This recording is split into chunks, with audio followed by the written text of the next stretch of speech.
Chapter 28, The Onset of the Cold War.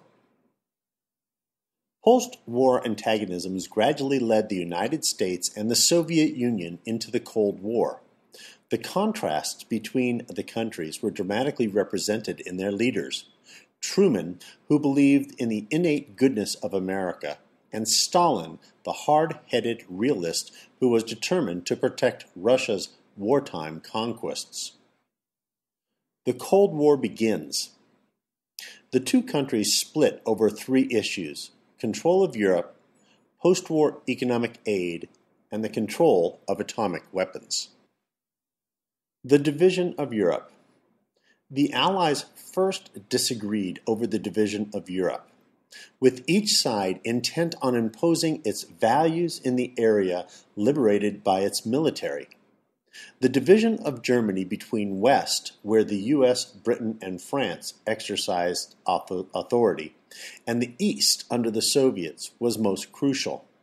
Had the West regarded Stalin simply as a cautious leader who was trying to protect Russia rather than an aggressive dictator leading a communist drive for world domination, the tension between the two sides might not have escalated into the Cold War. Withholding economic aid.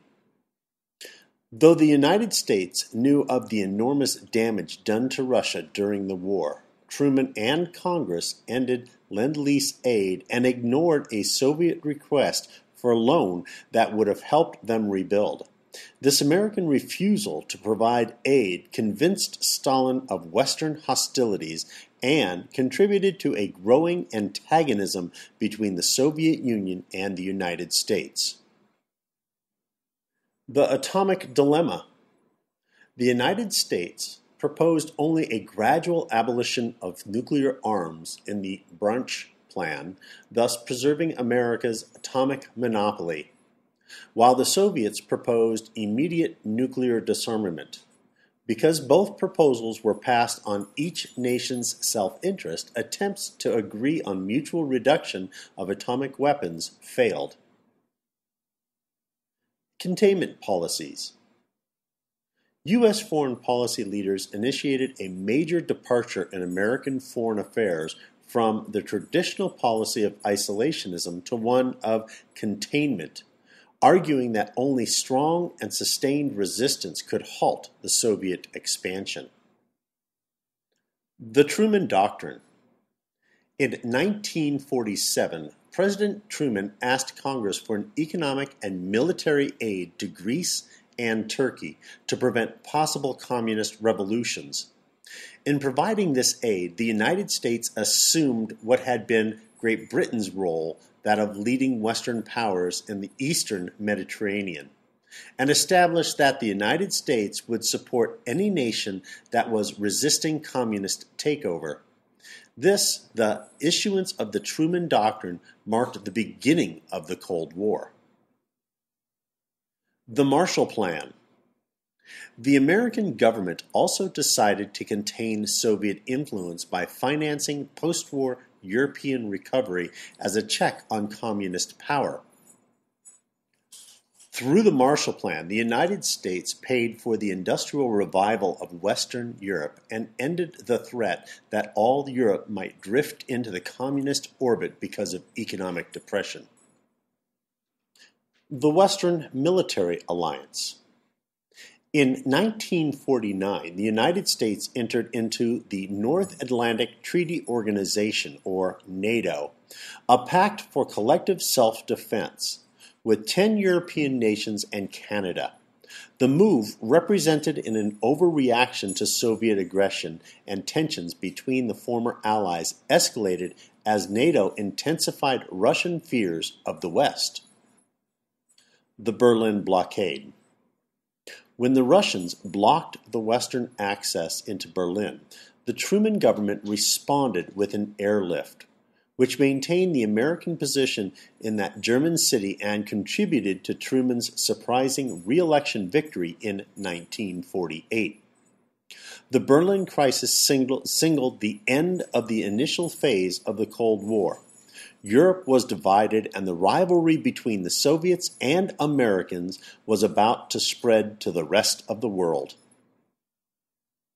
The Cold War expands. In the late 1940s and in the early 1950s, the Cold War expanded. Both sides built up their military might, and diplomatic competition spread from Europe to Asia. The military dimension. Committed to winning the growing conflict with Russia, the American government unified its armed services and initiated a massive military buildup, especially in its Air Force. The National Security Act created the Department of Defense, the Central Intelligence Agency, and the National Security Council. A new National Defense Policy, NSC 68, took form that was based on the premise that the Soviet Union sought to impose its absolute authority over the rest of the world, thereby mortally challenging the United States. The Cold War in Asia.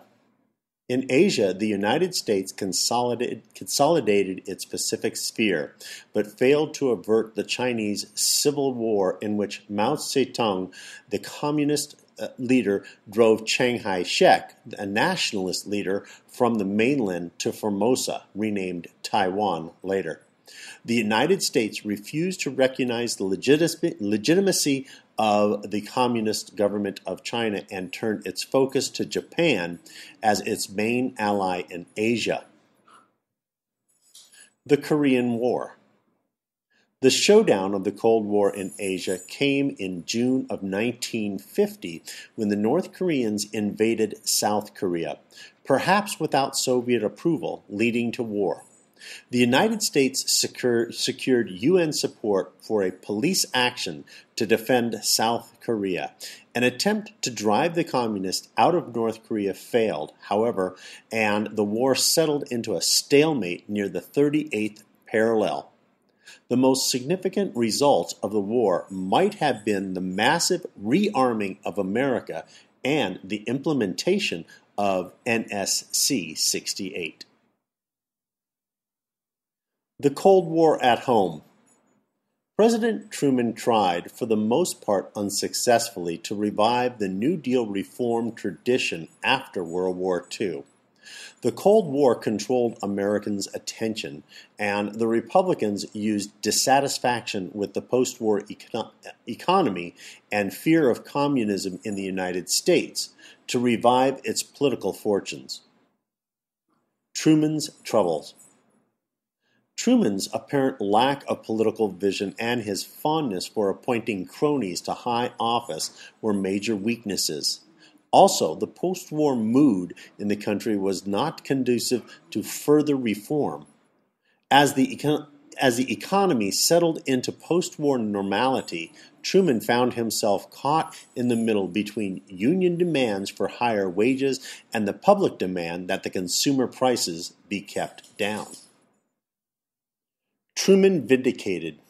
Facing pressure from within his own party, Southern Democrats bolted over a proposed civil rights measure to form the Dixiecrats, as well as Republicans' attacks on his domestic policies. Truman's re-election hopes in 1948 seemed dubious. The president benefited, however, from Thomas Dewey's passive campaign and the indecisiveness of the Republican Congress. Reminding the voters of the past successes of the New Deal and of his aggressiveness in the Cold War, Truman confounded his pollsters by winning a decisive victory. The loyalty issue. Fear of communists led to a government loyalty program and unrelenting investigations by the House Un-American Activities Committee. Former State Department official Alger Hiss was convicted of perjury after allegations of espionage.